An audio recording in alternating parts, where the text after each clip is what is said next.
Kahapon ipinakita ng GMA News ang tubig baha na rumagasa sa bahaging Provincial Road ng Santa Barbara, Pangasinan. Ang pinanggalingan ng tubig dito sa nasirang bahagi ng dike sa may Sinukalan River. Bagamat humupa ng baha at pag-apaw ng ilog, kitang-kitang posibilidad na muling pag-apaw nito oras sa muling umulan. Si Mang Roger, isa sa mga residenteng nakatira malapit sa ilog.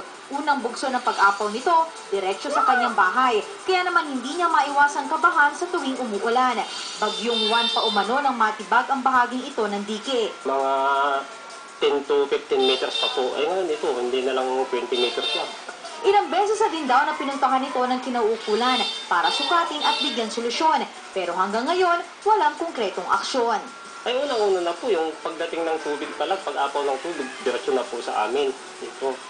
Yun nga po ang tinatawag imano po namin sa mga kinauukulan kung sino po yung dapat na mag-ayos nito. Hindi lang daw Barangay Banawa ang apektado sakaling muling umapaw ang tubig. Malaking panganib po ito, ma'am, dahil po sa una-una po, yung way po niya, yung pag-agos po ng tubig, hanggang papunta po ng school ng ng Banawang National High School, Banawang Central School po.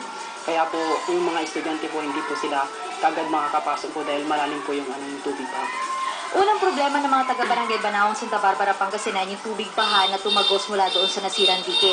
Pero heto nga't hindi pa man tuluyang humuhupa itong tubig baha dito sa kanilang lugar, nakikita naman natin na marumi at puro putik na. Bagay na isa na naman nilang poproblemahin. Ang punong barangay na iulat na daw ang problema sa kinauukulan. Pag baba ng tubig, siguro mga mag-iinit ng mga 4 na araw, pwede na sigurong tambakan yung mga.